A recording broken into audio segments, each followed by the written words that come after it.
A man who starts a relationship with a married woman never wants her husband to catch him, but to his great regret, sooner or later he will be caught. It's a matter of time. My wife tried to hide her infidelity and buried our marriage deeper and deeper each time, which eventually led to terrible consequences for her. I did my best to ignore the strange feeling I had last weekend when I was close to Lola, with whom I had lived for 15 years. Something was wrong, although I couldn't pinpoint exactly what it was. Despite the fact that we followed a regular weekend routine, there was a significant difference. This feeling persisted even during the short meeting the following Wednesday. Despite all my efforts, I couldn't find anything new, unusual, or strange either in the bedroom or with Lola. However, the feeling did not disappear. This became a real mystery, prompting me to start an investigation. There was no denying that the source of this feeling was Lola. Certainly, there might be a straightforward explanation for why I chose to inquire if she had done something she deemed insignificant enough not to mention. I broached the topic the following evening while our children were engrossed in a popular TV program, and Lola and I sat in the living room absorbed in newspapers. "Is there something troubling you at work or elsewhere? You've seemed a bit off this past week," I ventured. For a fleeting moment, a flicker of apprehension crossed her face before she burst into laughter and retorted, "Where on earth did you get such a silly notion?" Realizing there was indeed something bothering her, I persisted. "Wouldn't it be better if you told me if something's amiss?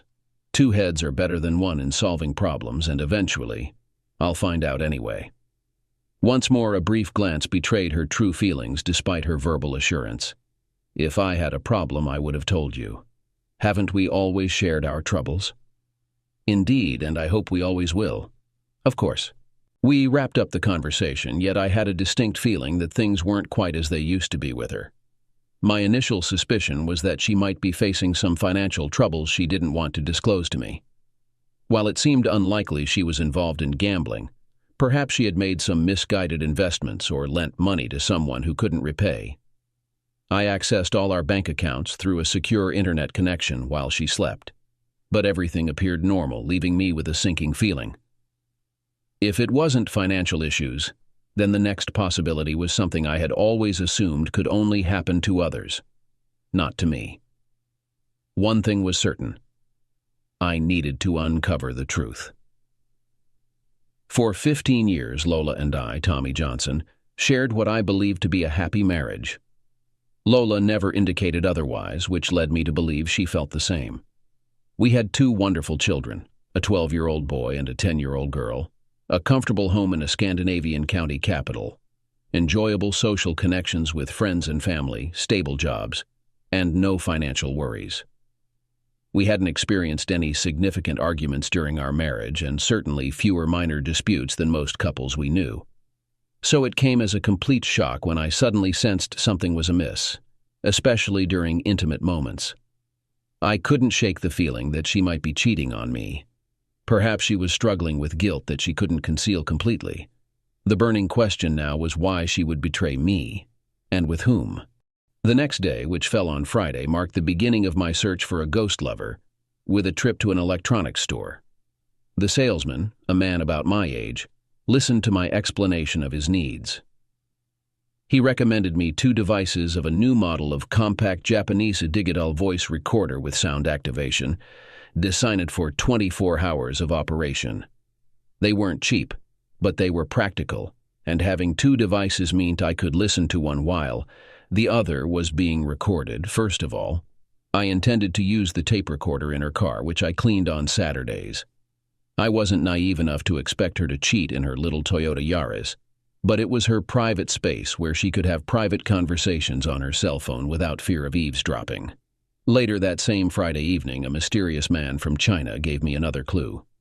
While browsing the evening tabloid, I came across a short article about a Chinese husband who caught his wife with a lover and took drastic measures. I shared this story with Lola, noting, "If I ever find out that you have a lover, be sure I won't do what this man did. I'll just make sure that his manhood gets hurt, not his life." Again, fear flashed across her face as she exclaimed, "Do you suspect that I have a lover?" Why are you so upset? Didn't I say, if I find, instead of, when I find your lover? Now she was screaming. Because you're accusing me of cheating and you're going completely crazy. No, I'm not accusing you of anything, but I'm surprised by your violent reaction to my promise to punish any damn womanizer who touches you. Didn't you always say that such assholes should be punished? She stormed out of the room without saying another word, and I realized that I could forget about sleeping with her that weekend. Lola exuded elegance. She knows how to dress tastefully with a feminine touch. Even at 39, she remained one of the most attractive women in the manufacturing company where she worked. Despite younger colleagues possessing perhaps more conventional beauty, Lola's allure remained unmatched. She was still the first choice for dance partners at company parties. Her other strengths included sharp intellect and eloquence in meetings, leading to her promotion, and now a slightly higher salary than mine.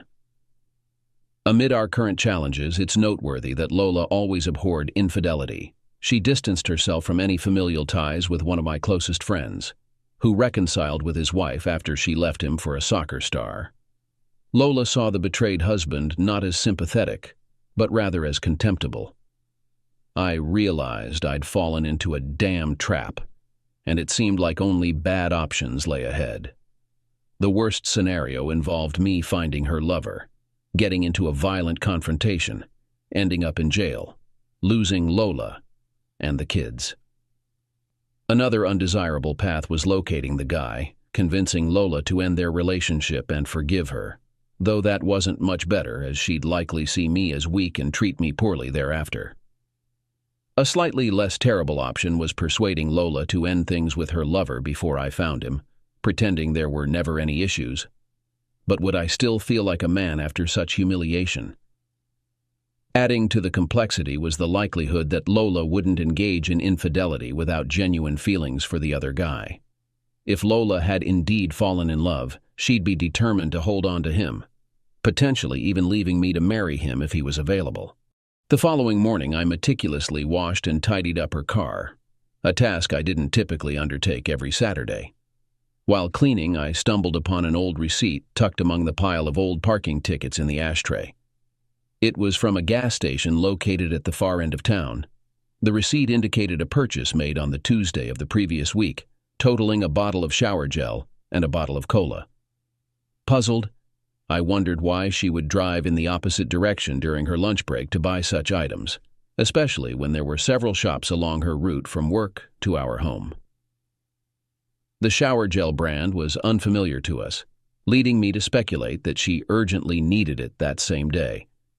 Beyond that gas station lay a budget motel, rumored to be the end point of many failed marriages. It dawned on me that if I managed to uncover the identity of the elusive figure I was pursuing, my own marriage might soon join the ranks of those doomed relationships. On Tuesday evening, Lola attempted to lighten the mood by using humor to improve our relationship, jokingly asking, "Have you found my lover yet?" Instead of a simple no, as she expected, I responded, "Not yet, my dear, but the birds are singing a mournful tune." Her disappointment was evident once again when she almost shouted, "What do you mean by that?" "Nothing but the truth. Someone anonymously contacted me with gossip about you, thanks to your reputation as a cheater-hater. I prayed that it's all false rumors from some jealous individual trying to disrupt our happy marriage. And you actually believe such nonsense. I don't usually, but your recent odd behavior concerning the matter got me concerned. Besides, why wouldn't a gossip monger boast about such a juicy story like you? However, I sincerely hope it's just baseless boasting." It was certain that after my comment to her, our marriage became notably distant. I had planted doubts in her mind, hoping she would confront lover boy for his loose lips. She was aware of my suspicions, but uncertain about the extent of my knowledge or who informed me. On Saturday morning, I washed her car and swapped the voice recorder with an empty one. While Lola and our daughter were at the supermarket, I listened to the recording. She made only one phone call all week, which yielded no valuable information for me. The call didn't reveal who she spoke to, and neither her lover nor I were mentioned. It was merely about a birthday gift for someone. The only noteworthy aspect was her vague complaints about unspecified problems. Another Saturday evening passed without intimacy between us. I grew increasingly frustrated with the current state of my marriage and sought a resolution. Despite her not exhibiting any typical signs of infidelity, such as dressing more provocatively, working overtime, attending more girls' nights out, receiving strange phone calls, or similar behavior, I found myself at a loss for how to proceed with my suspicions. I was absolutely convinced she was having an affair, but she was so clever about it that I hadn't managed to gather any concrete evidence. On Sunday morning, I resolved to swallow my pride and give her one final opportunity to salvage our marriage. I mentioned, "I have something extremely important to discuss with you. Could you kindly hear me out without interrupting?" "Yes." "It's no secret that our relationship is in a terrible state. Despite that, I love you so deeply that I'm willing to do whatever it takes to salvage our marriage, even though I'm certain you're cheating on me. If you agree to end your affair and disclose the identity of your lover, I promise to forgive both you and your lover and refrain from causing any harm. I even vow never to bring up this issue again during any future arguments. This will be a difficult step for both of us, and it's likely our last chance to save our marriage. I'll give you 1 hour to consider it. Please give me your yes or no within that time." She stared at me in silence for a moment before speaking. "Nice try, Tommy, but I don't need an alibi because I neither have a lover nor anything to confess. You can either love me or leave me. I'm getting tired of your accusations, and soon I won't care what you decide." Lola played a clever game to keep the marriage going until she could find the right moment to leave me. Despite being certain she was cheating, I wanted evidence before filing for divorce, so I held off until I discovered who her mystery lover was. After hiding the now-cleaned recorder in our living room, I left. Initially, I drove my car to a nearby lake and strolled along its winding paths, pondering over Lola and our relationship. We had spent 17 years together, which I believed were mostly happy, with 15 of those years being married. However, she had recently made it clear that she had no interest in salvaging our marriage. Our meeting had been unconventional. Lola, being new to the area, had placed a small advertisement in the local newspaper seeking friends. Some of my acquaintances responded on my behalf, as I was single again after several brief relationships. Surprisingly, Lola responded directly to me, prompting me to call her, and we arranged a date. Clearly, the date was a success, as evidenced by our enduring relationship of over 17 years. After having lunch in town, I headed to work and parked my car. I'm employed as a construction engineer at a real estate company, currently working on a project involving the meticulous restoration of an old house in the city center. After putting in several hours at work, I felt the need for a couple of drinks. I left a note at the office saying, "Worked on Sunday, staying late on Monday," and headed to one of my favorite pubs. To my surprise, there were more people than usual for a Sunday evening, and I found myself among several acquaintances. We ended up sitting together and enjoying ourselves. Even the guy from the electronics shop where I purchased my recorders was there. He approached me and inquired about how things were going for me. Upon learning about my limited success, he expressed sympathy and asked about the make of my wife's cell phone. I provided the information, and he informed me that it was fortunate because FlexiSpy, a type of Trojan, could be installed on that phone. He even wrote down the website address of the company in Thailand that sold the program. I thanked him for the advice and bought him a whiskey. I turned on my cell phone, finding no missed calls or texts from Lola, who clearly didn't give a damn about where I'd been all day. She feigned sleep when I came home, often after midnight, and didn't bother waking me up in the morning when she got out of bed. As soon as Lola left for work and the kid headed to school, I checked the recorder. Lola had a routine of sitting in her favorite chair in the living room while using her cell phone or the cordless phone from the kitchen. This time, luck was on my side. She had made a call to her best friend Annie. To my surprise, she sounded as if she were sobbing at the beginning of their conversation, which lasted over half an hour. Lola confided in Annie that I had ruined her romantic love story, turning it into a terrible mess. She and my friend, as she referred to him, had decided to wait 3 months before making a final decision about divorce and whether to move forward with their relationship or end it altogether. However, I had somehow caught wind of their plans and threatened to harm him severely if I discovered his identity. After Annie provided a lengthy response, Lola inquired whether she had disclosed anything to Dan about her affair. It was evident that Annie had, as Lola pleaded with her to ensure Dan remained silent if questioned. Lola even mentioned that I had proposed a fair settlement, which she had declined, refusing to admit to any infidelity on the grounds that she realized my friend wasn't any better than me and not worth divorcing over. What a contemptible person. But the revelations didn't end there. Lola queried Annie about the duration of her passionate affair with Monkey. Clearly, Dan was oblivious to the affair, as Lola assured Annie that she had never divulged anything to anyone and vowed to keep silent in the future. The rest of their conversation was typical female chatter, of no interest to me. I experienced a significant improvement in my mood and exclaimed at our wedding photo, "Now I'll catch you, you deceitful woman."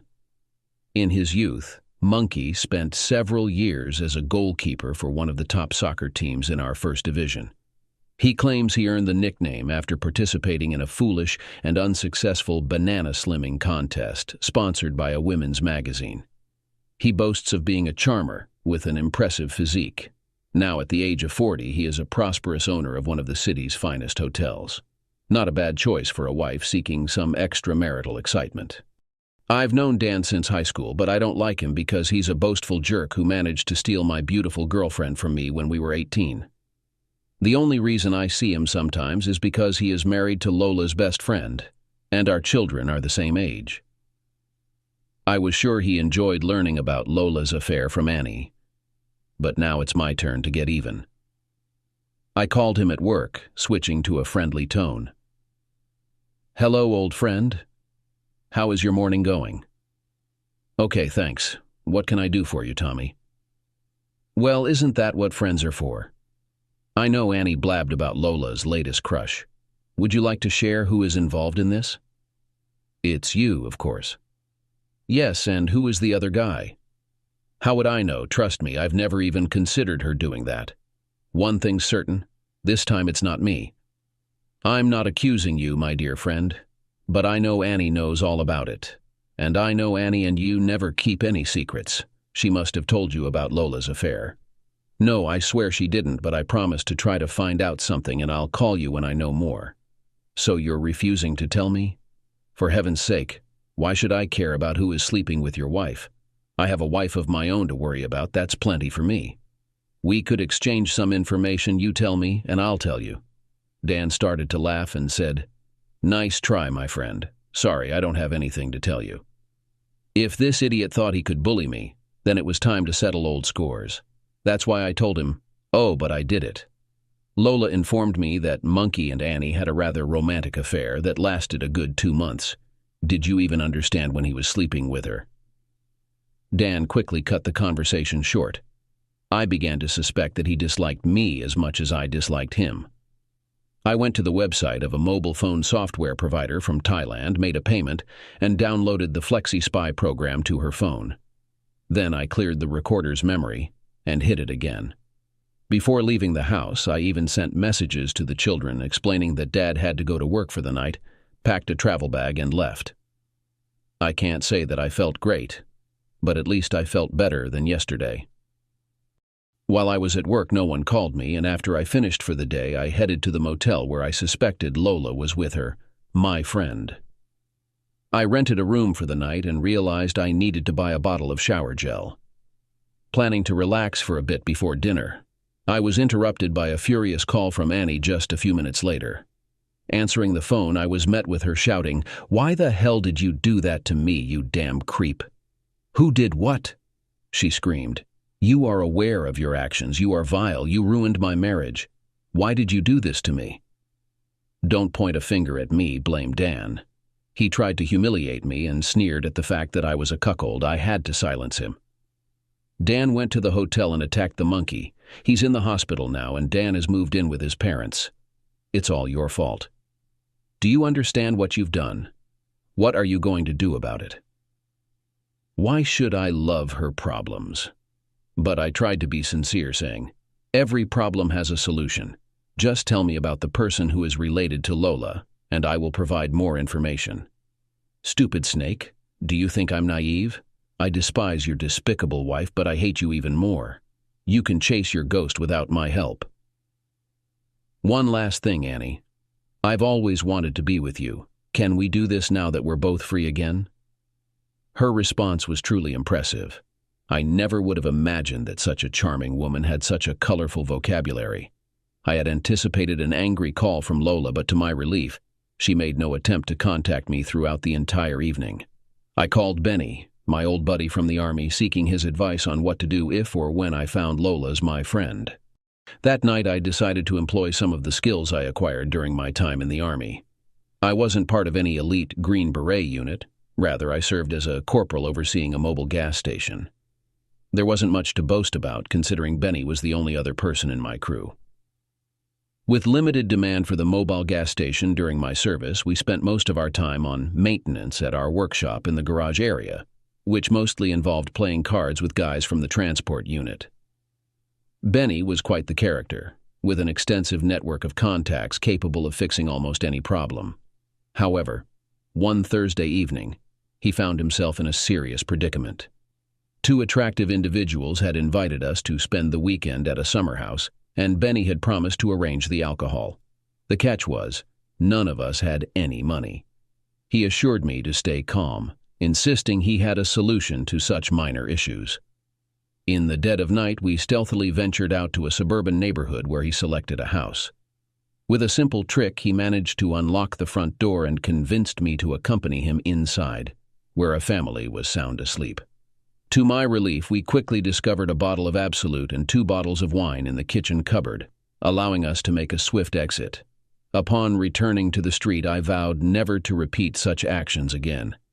That night, I had to repeat the task one more time, to get into the house where people were sleeping to do my errands. One of the advantages was that it was my own house and I had a key. I parked in a public parking lot in our neighborhood not far from my house.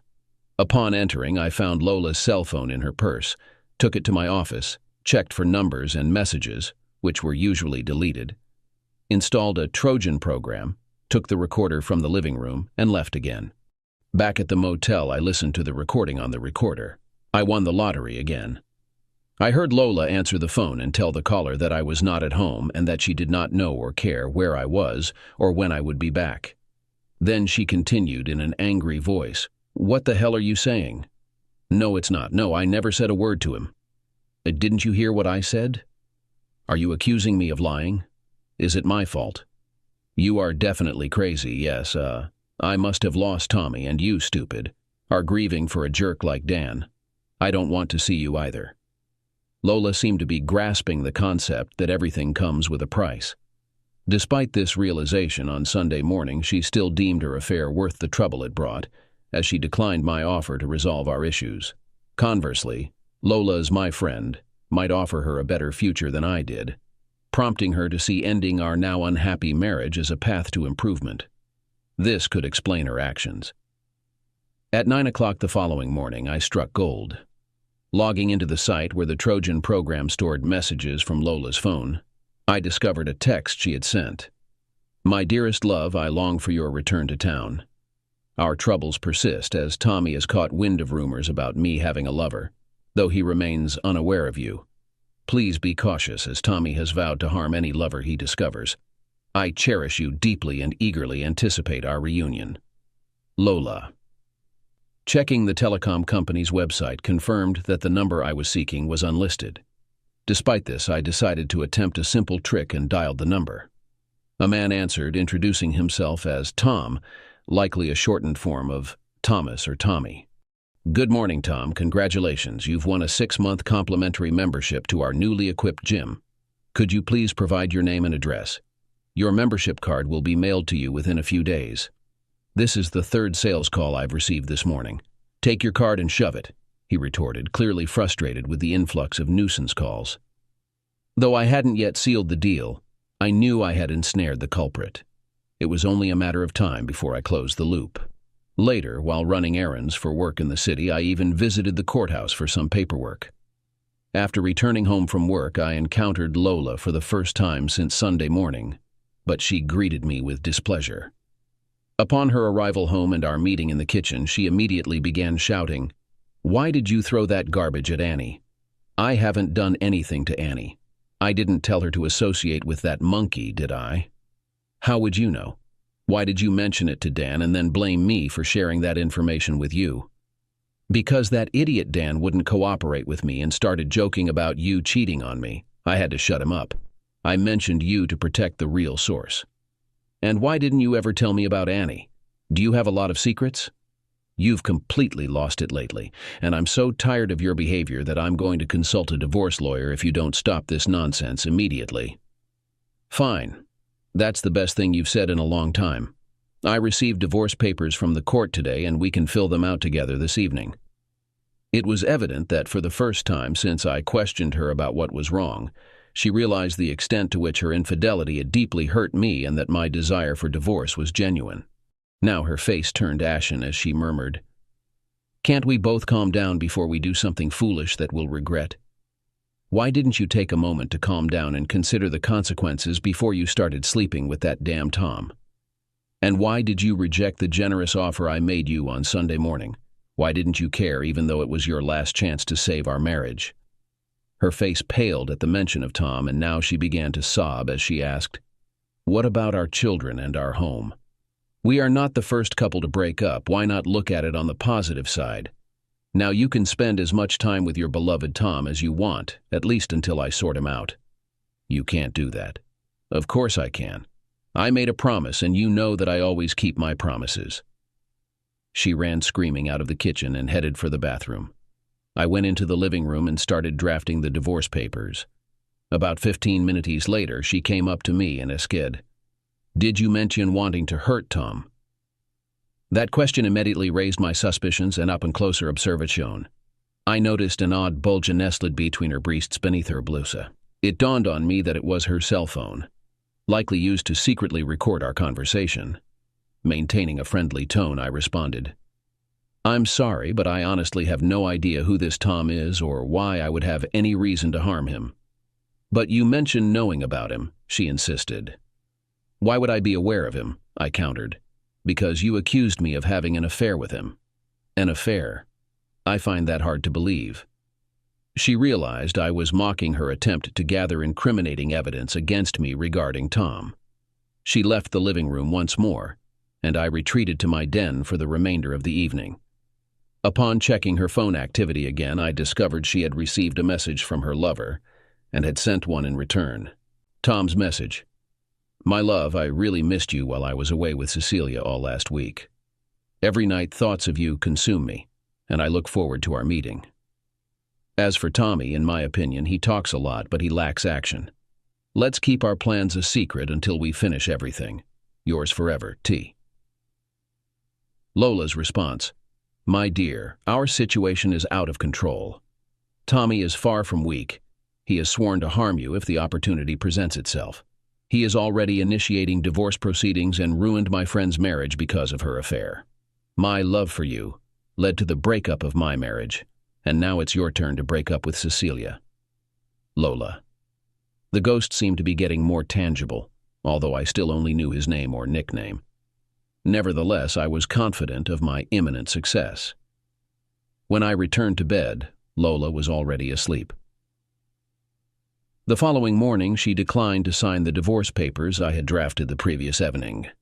I wasn't bothered because regardless of her agreement or resistance, I knew the divorce would proceed in 6 months.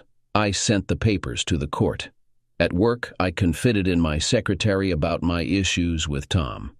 She pledged to assist me and dialed his number, putting the phone on speaker so I could listen in.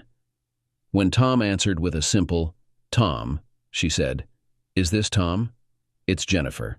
Can you pass the phone to Eric? I need to speak with him immediately. There's no Eric here, so he's avoiding me.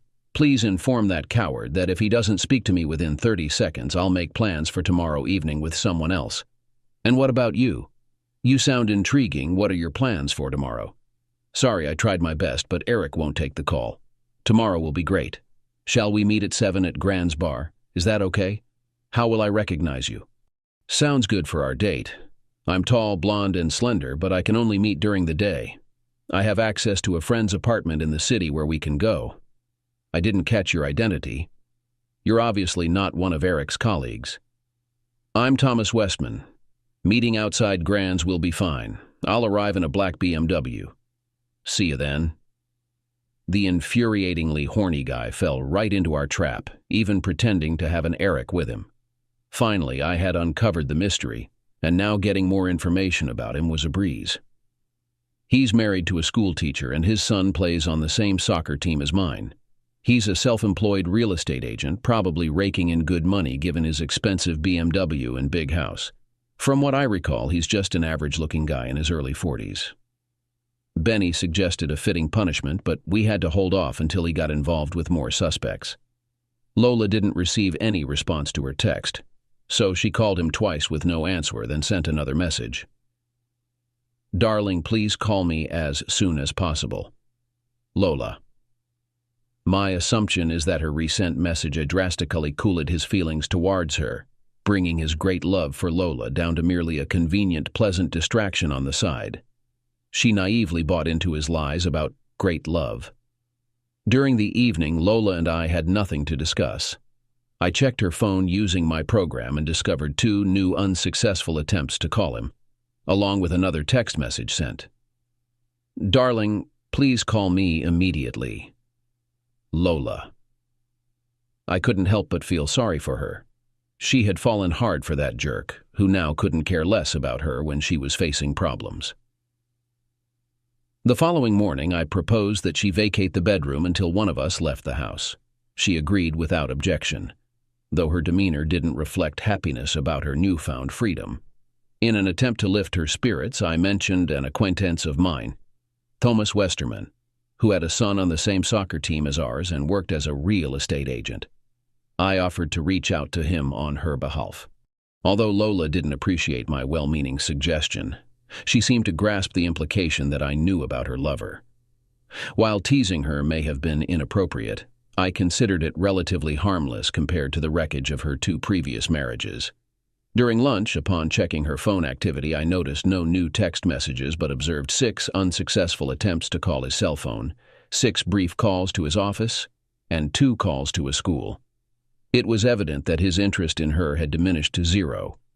On Friday morning, I received a call from Cecilia Westerman, who informed me that she is married to Thomas Westerman, the man who had an affair with my wife. Yes, I'm aware of that, and if I were in his shoes, I'd leave town in a hurry. Did you know that your wife completely lost her temper when she visited him at his office yesterday after work? She threw a printer at his face, and he had to go to the hospital. No, I think she was asleep when I got home very late. She didn't mention anything during breakfast today. Nevertheless, I'd like to discuss our issues with you. How about meeting at Grand's bar at 7 o'clock tonight? Why not? 7 works for me. I arrived just in time and spotted her with her child from soccer, allowing me to find her quickly. She was an attractive woman, around 40 years old. Her attire exhibited good taste, and she exuded the aura of a successful businesswoman. Offering her a drink, she accepted, and we engaged in small talk. Eventually, she mentioned having a room at the hotel and proposed we continue our discussion there in private. I agreed. Once in her room, we sat at a small table and she initiated the conversation. How long have you known? I've had suspicions for a few weeks, but I only confirmed them with whom yesterday. And you? Yesterday, after your wife's commotion at his office. I informed her that I'd initiated divorce proceedings and inquired about her intentions, which were to proceed with the divorce as soon as possible. However, she opposed any form of violence and recounted overhearing Lola yelling about my purported intentions towards him at Thomas's office yesterday. She asked me, "Is that true?"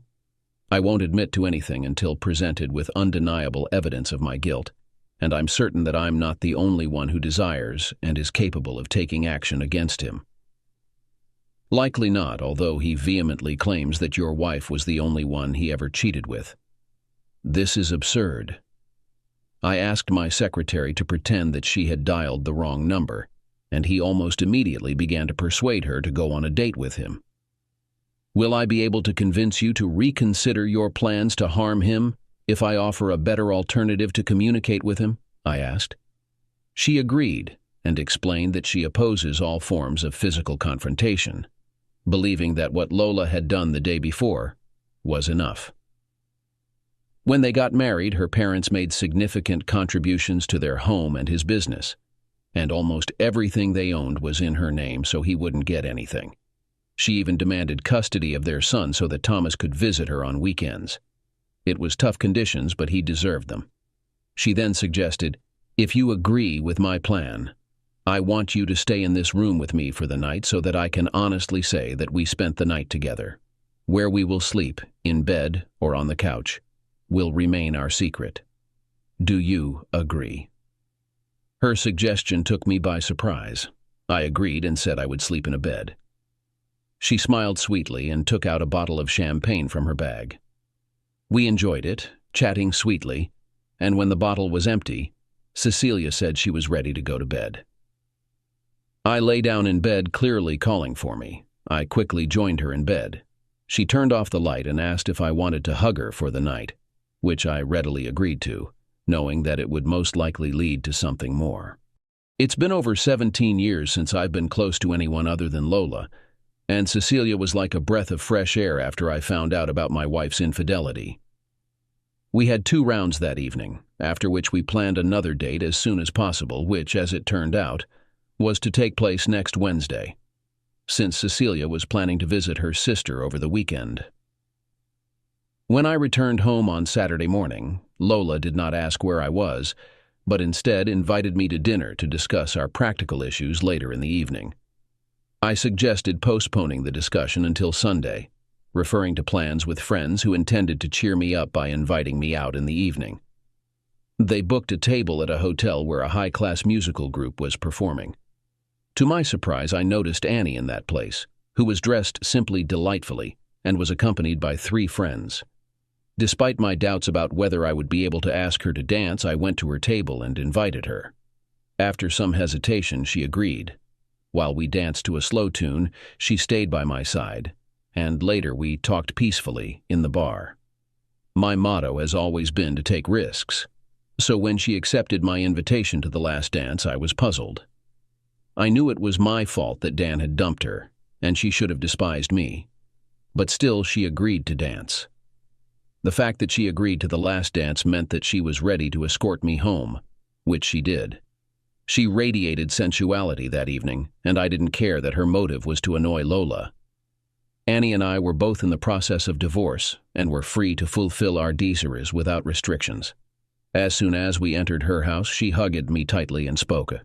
"You confessed your desire to spend the night with me, and I long it for you, envying Lola. We are here, and it is now or never, because tomorrow it will be too late." "I understand," I replied. And after that, the 2 of us ended up in her bedroom and had a pleasant end to the evening. After our session, she lay still for a while before she began to condemn Lola for deciding to cheat on me with such a worthless man like Thomas. I also confessed to her that I liked her, but she gently objected. "Please don't, because I have a date with Monkey tomorrow and I suspect he's going to propose to me. If he does, I will say yes and be a faithful wife. But tonight belongs to us, so let's make it unforgettable." It was unforgettable. I will never forget that magnificent night. Lola remained silent when I returned home after breakfast on Sunday and went straight to bed, pleased with myself and ready for a well-deserved rest. My parents declined to take sides in the issues between Lola and me, emphasizing their intention to maintain good relationships with both of us. They looked after our children while Lola and I had dinner. Lola was at her best, and I felt honored to spend an evening with 3 such beautiful women, although any thought of intimacy with Lola was out of the question. The meal was delightful, accompanied by pleasant conversation mostly centered around our children. Later, Lola inquired about whether I had filed for divorce and the grounds for it. I explained that the specifics didn't matter nowadays, and I had simply cited drifting apart. I expressed my desire for an equal split in everything, including shared custody of the children. I even suggested that one of us should be able to keep the house so the children could have a stable base, while freely spending time with the other parent. Lola had no objections to my terms, and I accepted her condition that we never weaponize our children against each other and refrain from yelling in their presence. She then inquired, What do you plan to do about Thomas? You struck him quite hard, and Cecilia has no intention of charging you for the damage to her property. Her lawyer says that once they're finished with him, Thomas will be as poor as a church mouse. He doesn't own any of their property, no part of their house, no savings, not even the BMW or his bicycle. Everything was bought with company funds, and all shares in the company belong to Cecilia as her private property. Beating Thomas today would only benefit him. How familiar are you with Cecilia? Very familiar, actually. Is there any chance you'll forgive me and call off the divorce? The last opportunity was last Sunday morning, though it hurt me immensely even then. When you didn't hesitate for more than a few seconds before leaving me, it felt like you had plunged a dagger into my heart. I'm sorry, Lola. You're a wonderful woman in many respects, and I'll miss you terribly. But I regret to say that I can't live with you after all the pain you've caused me. Lola expressed her understanding and remorse for the consequences of her affair, which had impacted 11 people, 6 adults and 5 children. She shed tears and admitted deep regret, which I believed to be sincere. However, Lola never disclosed the reasons behind her affair with Thomas, how it started, or what transpired between them. All she acknowledged was that it was a foolish mistake that she deeply regretted. Whether her regret stemmed from being caught and facing consequences or realizing that Thomas had selfish motivations for the affair remained unclear. Thanks to advanced voice recorders and a compatible Trojan program on her phone, I uncovered Lola's secret liaison. After removing the recorder from her car and cleaning her phone, I halted the planned retaliation against Thomas, with Benny's assistance in providing me with a solid alibi. 2 weeks later, she discovered a lovely apartment and moved out of the house. She made me a generous offer to buy her share of the house, which I agreed to. Cecilia and I have maintained our relationship, which remains fulfilling, but unfortunately, our children didn't bond well. It's not feasible for us to consider living together in either of our homes. Thomas has relocated for a job at his brother's construction company. I honored my promise and avoided meeting him after his involvement with Lola. Annie and Monkey have reconciled, and Cecilia and I have been invited to a party at his hotel to celebrate their cohabitation in his apartment. A mutual friend of Lola and me mentioned that Lola was quite unhappy when she learned about my relationship with Cecilia.